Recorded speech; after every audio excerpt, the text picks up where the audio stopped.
Welcome to the Human Out Loud podcast, where people share personal stories and experiences in the hopes of creating a more connected world through vulnerability, honesty, and humility. I'm your host, Elise, and today I'll be talking with Edessa, a Filipino Wisconsinite with a passion for food, about immigration. We'll take a look at what brought Edessa and her family to the United States, her transition to American living, and words of wisdom from her experience. Now let's hand it over to Edessa.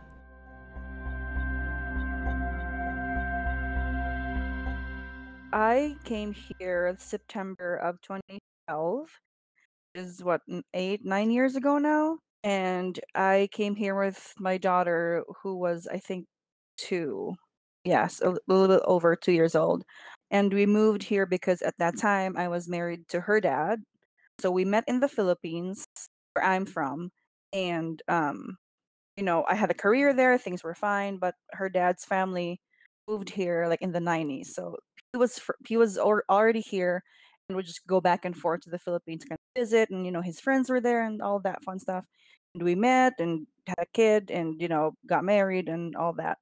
And so eventually his family asked me if I wanted to come here, and then I was like, "Where is Wisconsin?" Like, I've only heard of Wisconsin in, like, references in movies. The farm when I grow up in, or, in the Philippines, that looks entirely different from the farm here. I'm moving to, like, a farmland, and I grew up in the city. So, like, I was a city girl through and through, and, um, I was like, "Oh, sure, I guess." I mean, Wisconsin, sure, why not? And then they said, "Oh, it's by Chicago." Like, "Oh, I know Chicago, Oprah, the Bulls, sure." I thought it was gonna be like a Chicago metro area, Madison. So we moved here and it was not. It was very flat. We moved here because, as all immigrant stories go, it's, the greener pasture.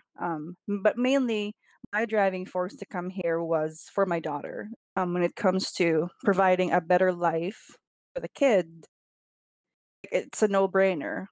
I get a lot of questions as far as, okay, like, but what do you mean better life? So just to paint that picture, growing up for me in the Philippines, sometimes you don't have running water, and that's just like a normal thing. No running water, or sometimes the power goes out because there's a storm or something. The power goes out. There's no way of telling when it's going to come back. All these little things that here in the U.S. don't even think about. And that's one thing that I always tell my daughter now that she's like 10, 11, that coming here, you'll never have to worry about turning the faucet on, and there's always water that's gonna come out. Like, you don't have to worry like, "Oh, is there water today? Can I, bathe tomorrow?"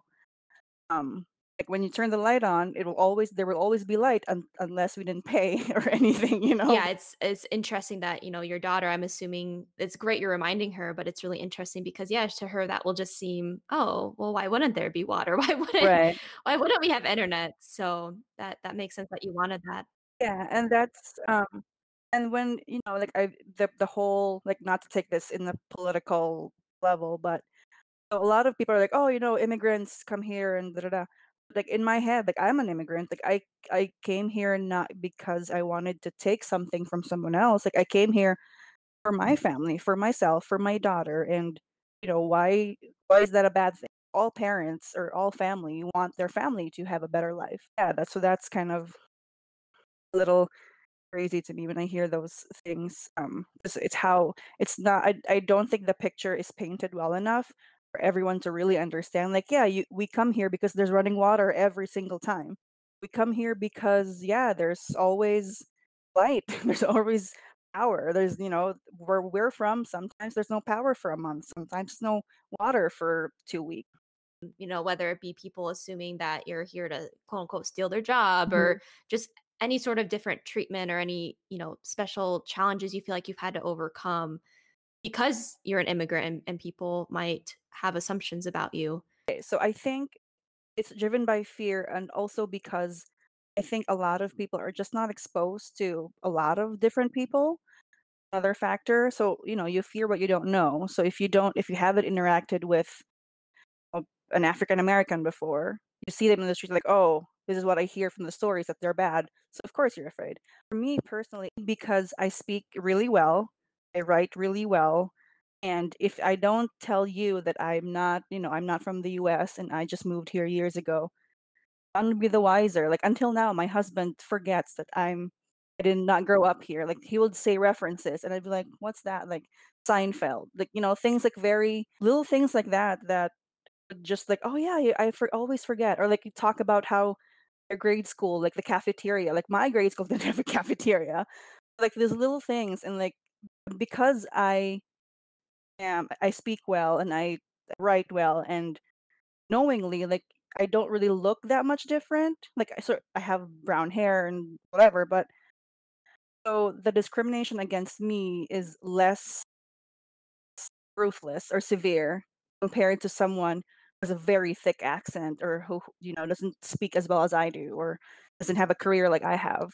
Um, so that even that is still fucked up, but um that's like every time I tell people that, "Oh, I'm from here," or, "I did not grow up here. Where are you from?"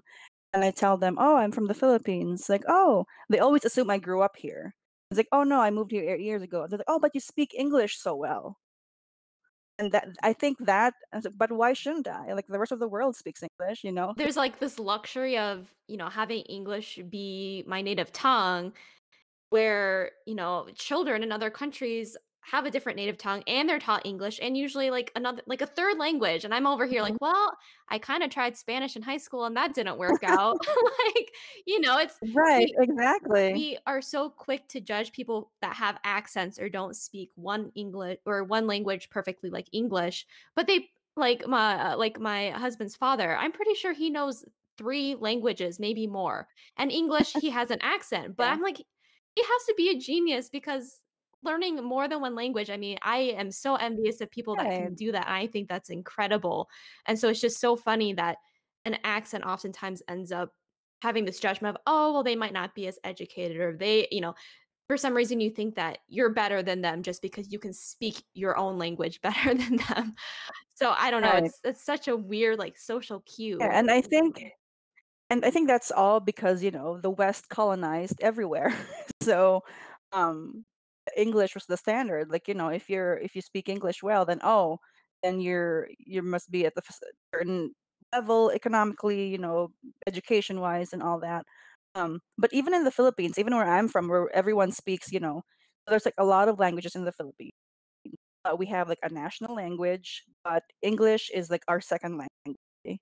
Um, but even then, even where I'm from, where English is not our native tongue, if your kids speak English, the perception is, oh, you're rich, like, oh, you're well off. And if you speak good English, you'll go farther in life. So I think that's like a uniform bias. But yeah, I think it's West colonized everyone. That is So but that is such a good point, though. I think kind of that origin, you bringing that up, that makes so much sense once I hear it, so that's really, really interesting. So kind of going back to when you first moved over here to the United States, what was that initial experience like? I know, some people come here not knowing anyone, so it sounds like you at least had a mhm. family network, but what was that initial transition like for you? So there's two like major buckets that come to mind. The first one is like the physical transition. So we moved here September. That's like early fall, and that was 2012. So it was. I remember stepping out of O'Hare and felt like it's a little chilly, but it's not like I'm freezing. So that was confusing because like the Philippines is a tropical place. It's beaches and sunny and just like you're always sweating. But here it was like, okay, it's cold. Then the sky is a different shade of blue. And I always tell my husband that like, the sky here is a different shade of blue. Like, what are you talking about? But it's a different shade of blue, and the air smells different. Like it tastes different, and so those are like the first three things when I step out of the airport. But then the second bucket is culture and just how Americans live their life. Like the first moment that I was super mind blown was your banks have drive through, and I was like, a drive through for a bank? That doesn't make sense. Like Why? You can just park and go inside and, you know, but no, it has to have a drive-through. And then, Walgreens is a drive-through, like prescriptions. Like, why? Can't you just park and go inside to pick up your prescription? So those 2 things was like, wow, so yeah, I guess, Americans don't have time to park and go inside. They need to just Zoom and not leave their car, which is, Even though the drive-through usually takes I longer know. than going It's inside, right? yeah, like, it's not as fast. It's not faster really by maybe, like, by a minute or 2, but it's not like, it's super, like, drastically different. Those 2 things, were a little bit threw me off for a little bit. As far as transition, it wasn't that hard because, like you said, I had, um, a family unit, and, they were my ex, family-in-law. They were very good at, like, introducing us to the church and transitioning us and me and my daughter slowly, and it was nice to have that, initial support compared to just moving here and not knowing anyone, not knowing where to go, where to get groceries. So I was lucky. I was very fortunate that that was the setup when we got here. Over the past, so you've been in the States now for almost 10 Yep. years. It's been 9, Mhm. right? So over the course of almost a whole decade, has there been anything, like, since that initial transition and sort of, "Oh, wow, like, that's a little different." Has anything else came up that you've realized, "Oh, like, I never never thought maybe you'd encounter a certain experience," or maybe there were certain similarities or, differences that have come up that have surprised you? Is there anything, I guess, over the past decade that's been See, a little different than yeah. So yeah, the past decade, I've had like what 4 or 5 jobs now, and I've had friends and I've been in different groups and all that. But I think, and this is not to shit on American people, but um, it's the difference between not maybe like not necessarily work ethic, but how we approach or value work. For example, so my first job here, I was a captioning assistant for the hearing impaired, and I remember I made $8.25 an hour, and I was super grateful. I was like, "Oh my god, I'm earning money," and that's not a lot of money when you come to think of it. It's like not that much. It's like $8. That's like can't even buy a value basket at Culver. And but I was so grateful, and every time there were hours open, I would take it, work overtime. But I had coworkers who would always complain and take off and cut their hours or just was always asking for more, which is not a bad thing inherently. But just from that, like all things considered, I was just so grateful to have earned $8 an hour. But other people were like, maybe, and and then when you come to think of it, like they didn't even have a degree. They don't have any other skill. You know what I mean? So as far as skills wise or playing field wise, like we were at same level or I have a degree and I have all these things and skills, but it was my first job. Like I was like, yes, I have a job finally. And I was so grateful to earn that money. But other people I think were more like, oh, I hate this job, this is bad, and you know so that I think that comes from, I guess, being an immigrant and knowing what I left, what I have now is kind of like, yeah, I will never every opportunity that comes my way, I will like cherish it and take care of it, and I will, work 200% just to keep it because I'm so grateful to get that. But that's not always the case for I think those who don't have the same experiences. It's easier for them to kind of like dismiss these things. Is there a big difference when for some reason, when you were talking about work ethic and always, I think you had said something about always looking for more.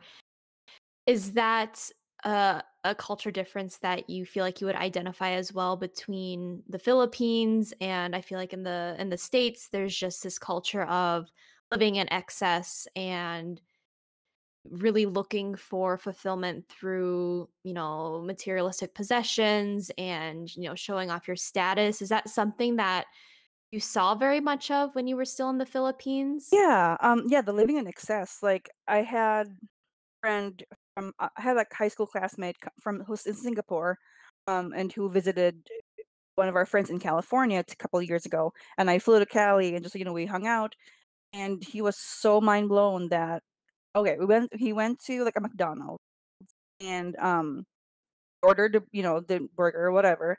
Then they handed him a cup, and he's like, "There's no soda in my cup." And he's like, "Oh, just go there and get your soda."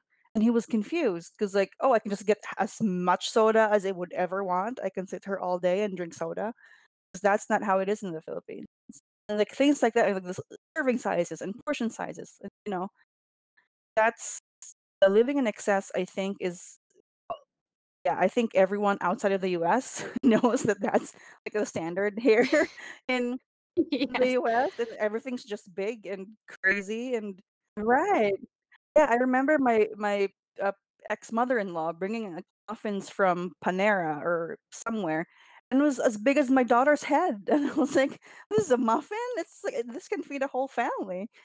But, yeah, the living in excess, and I think it's not more so of, the whole work ethic thing. I think it's not because they want to live in excess. I think it's because most Americans feel entitled, just like by default, regardless of if you did well in school, regardless of if you have the skills or anything, training, whatever. Um, they just think, oh, I'm an American, I deserve XYZ, right? And I think that's a big difference between non Americans and especially immigrants who come here to have a better life and all that because nothing is given to us, right? We have to work for everything. So every time we get something, it's just like, wow, it's great. Ear- I earn $8 an hour. 'Cause we can't just, we don't have that sense of entitlement that we deserve this, we deserve that. No, we don't deserve anything. We have to work for what we get. Yeah, that's a really good point. That's interesting. I had a friend recently tell me a story about how kind of a similar in a similar boat of like being at their first job out of college and talking to a coworker, and he was complaining about how he felt like I think she had mentioned that they were complaining that they didn't get into a school they wanted or maybe like a different job because they're like, oh, I think they like hired someone because they weren't white, and this person she was talking to is white, and so they were like, oh, it's just to like give them a chance even though like I should have gotten the job, is essentially what they were saying. And my friend was like, okay, but what were your credentials here? Like what was your GPA? What clubs were you involved in? Like it was basically slim to none, like awful GPA. They did one sport, nothing else. And my friend was like, "Okay, so why do you think you are entitled to this college or this job, whichever it was?" And as you were telling your story, Right. that just is the first thing I thought of. So I think I think there's a lot of truth to that, and I think we see we see the ripple effect of how that plays out in our culture. Yeah, I think a lot of non-immigrants what what non-immigrants don't realize is for immigrants, we have to work twice as hard to get half of what you have.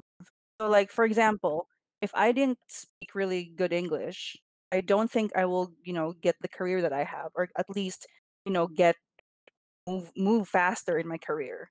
Or if I didn't write really well or have all these skills that I've accumulated, college and or all the other stuff, like I wouldn't where I am right now. So like and why am I here? Because like I suffered through college and I went to school, I read all the books, I did all these things and studied and yeah.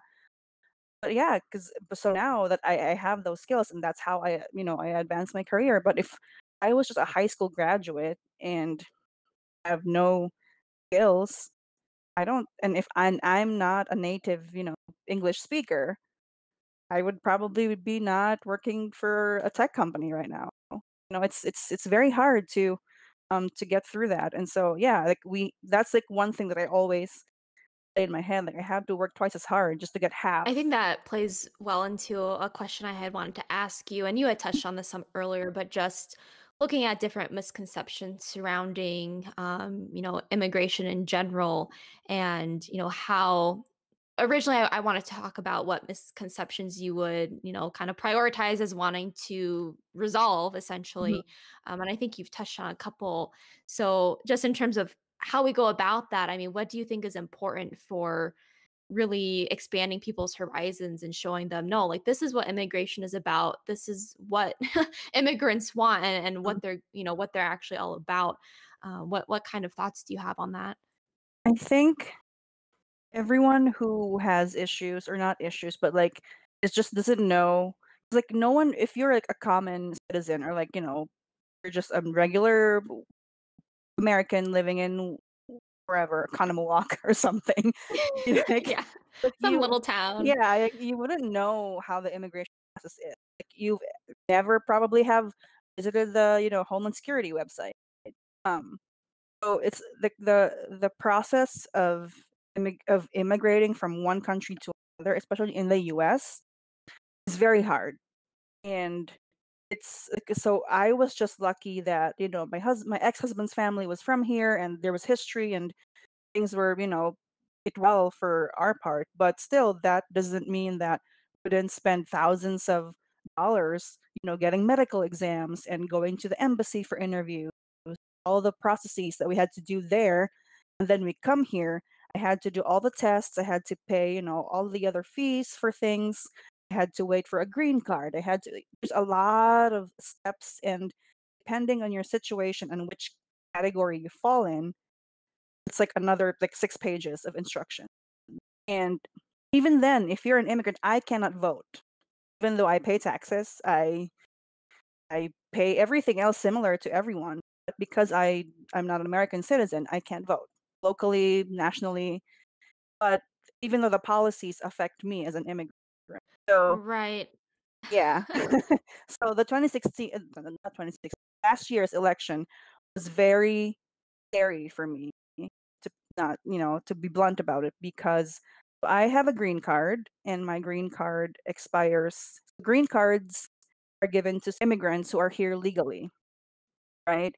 If you're a green card holder, you're pretty much okay to be here up to 10 years. And so my green card was issued 2012 when I got here. It'll expire in 2022. If Trump had won, that my expiration will fall within his term. But then what if he decides during his second term that, oh, we will not renew any green card holders, we'll have to redo a review.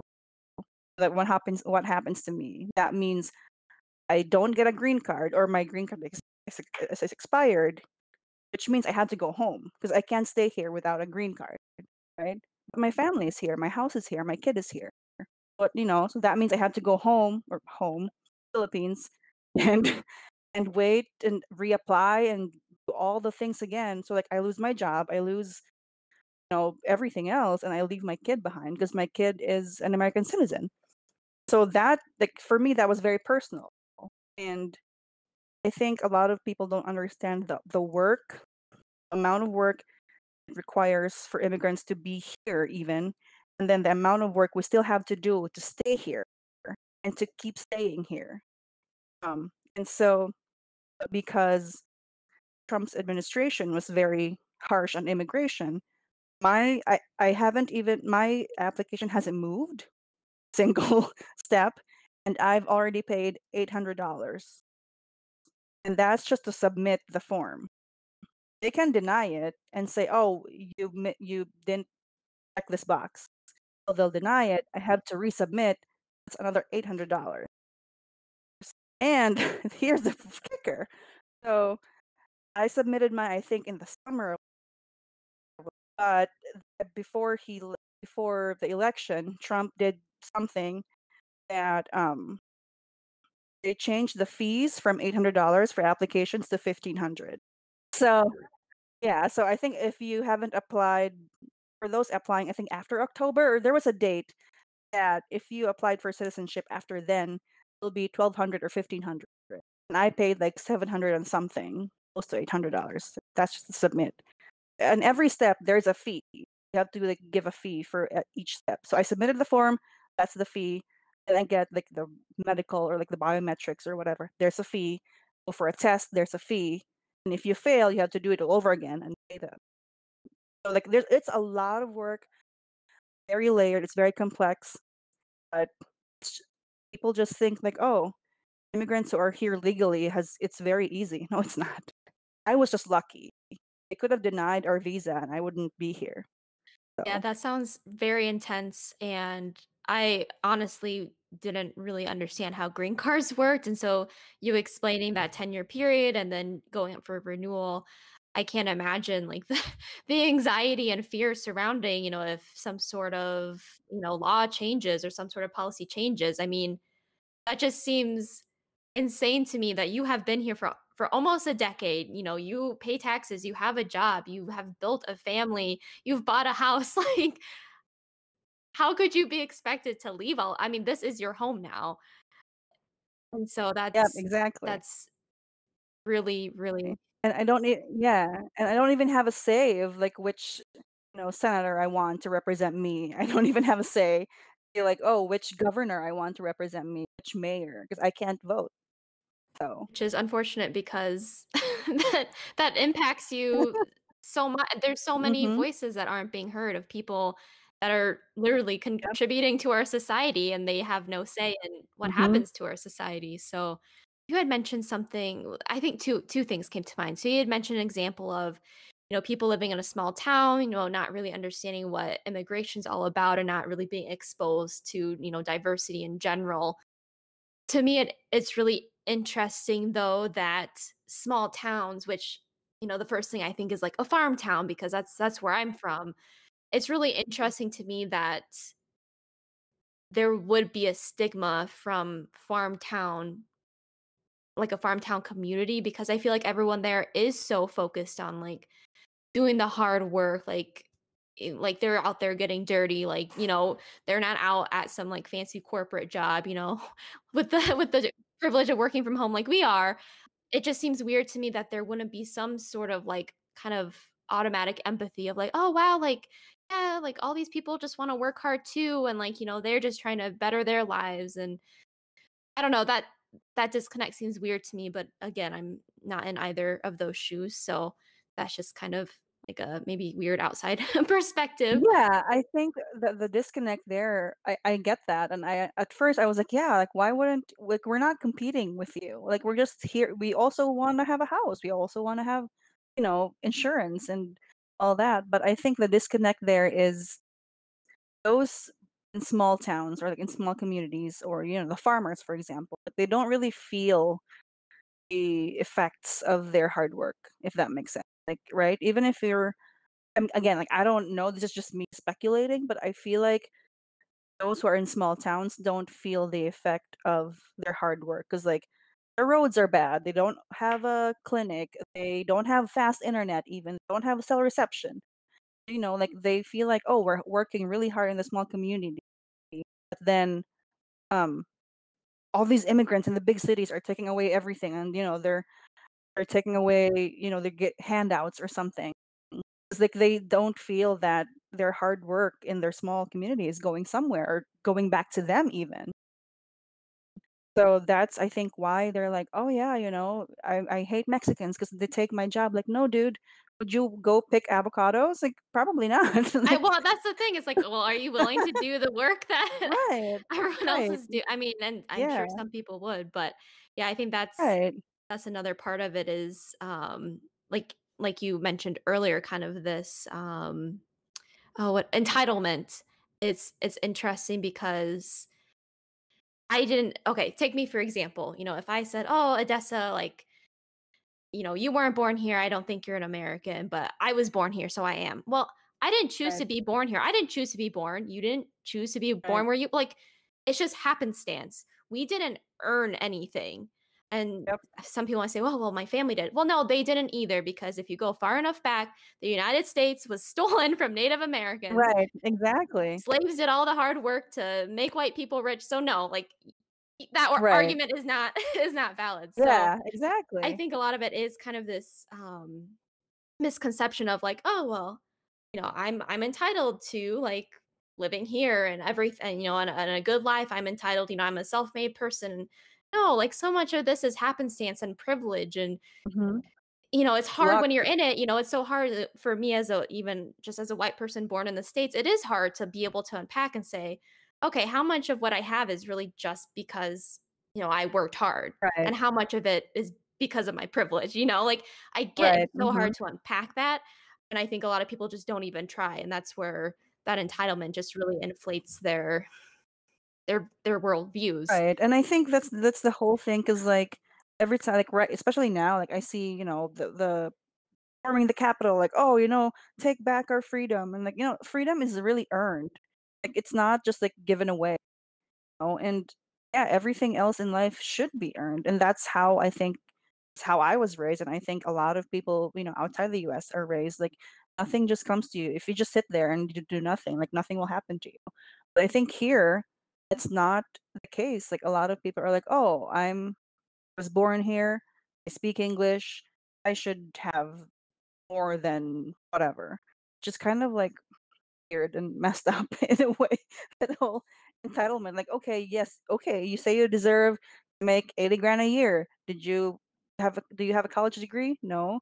You finish high school? Barely." Like, you need to, like, check yourself before start making claims, and it's just like, yeah, it's crazy. So maybe on a maybe more positive note, I guess it depends what your answer to this question is. But what I'm just Oh, curious boy. what advice you would like to give to fellow immigrants or maybe people that are considering going through that process. I don't know if I'm sure the answer to that question would be different if someone was not moving to the States because every country is so different. But Right. what lessons have you learned that you think are important to I share? think, like, never forget where you're from, and, what those experiences have taught you, like, and like I said, like, my daughter moved here when she was 2, so, like, her memory of the Philippines is vague. I mean, we did visit a couple years ago, but, like, she has no really memory of any hardship or anything, but I have, and so I remind her, like, "Yeah, and when I was your age, I didn't have a phone, I didn't have internet, and when I was growing up, I didn't have a TV." Like, little things like that, and I think it's always humbling, and, your success tastes just a little bit sweeter if you've gone through some incredible things, and that's also, like, one thing that I try to it's like, yeah, never forget where you come from, and, like, don't lose yourself, and I'm going off tangent here, but one of the I love it. Keep going. one of the things that I was struggling with was, so my daughter doesn't only speaks English. She understands some words, from our language or one of our languages, but she can't really speak, fluently like I do. And a lot of people from, the Philippine side gave me flack for that. Like, "Oh, you're raising she's not da da da. Like, are you not teaching her the language and da da da?" And I was like, "Well, I did think about that when she was little, like, she should have, like, a second language and all this fun stuff." But then all her classmates were speaking English, her playmates were, English speaking folk. Where would she use that language really? Was my thinking. And it was just me and her, because at that point, I got divorced and all that fun stuff.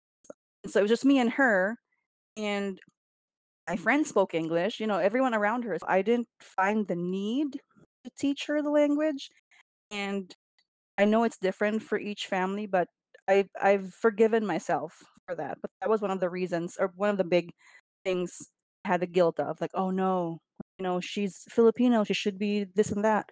Um, then as years went by, I've realized, I say, "Yeah, she can be American and Filipino, like me. Like, I'm Filipino through and through, but I'm also American in my ways and, other things." So we're always I first I thought it was like living with a double personality, but it's just it doesn't have to be, this or that. You can just be both at the same time. I think that's one of my last advice too, is like, don't be afraid to, or whatever you're from, and also you're American, or you're from Madison, or you're a Wisconsinite.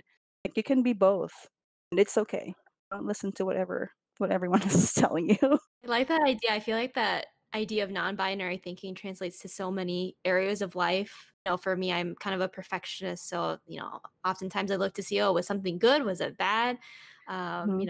Just very black and white thinking of this or that. And Right. so I think being able to find some flexibility there. I know my therapist always says try to picture things on a spectrum. Right. There's not like a hard line that has to be crossed. And so, yeah, I like the idea of kind of having the spectrum of your roots and who you are as a person. Everyone's so unique anyway. Like, why not just be like this beautiful combination of everything that makes you who you are? Right, yeah, and I've had even, like, relatives comment like, "Oh, your daughter is so American." Like, "Yeah, because she's from here." Like, she grew up here. This is the only life she knows, so she is American, all respects, but, like, also she's Filipino because she likes the food that I like. She likes dried squid, she likes seafood.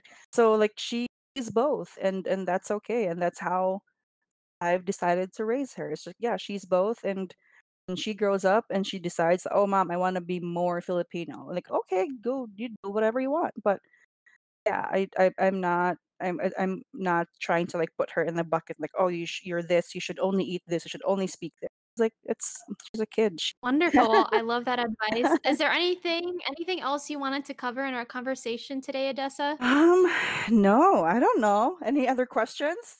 I'm happy to We talk. covered we covered everything I came up with ahead of time, and I feel like we really covered some important topics. So whether, we're whoever's listening to this is an immigrant themselves thinking about immigrating or already, someone that lives in the States that just wants to learn more about your experience, I think there's a lot for everyone to I gain. hope And so. again, that's really the point of this podcast is to, learn about other people's experiences and not be so fearful of what we don't understand. So I really Yeah. appreciate your time. Yeah, thanks for putting this together, and yeah, thanks for inviting me. I'm happy to talk about whatever. But yeah, no, I think the more we put out there, more information and more resources that we can share with everyone, I think the better the world will be.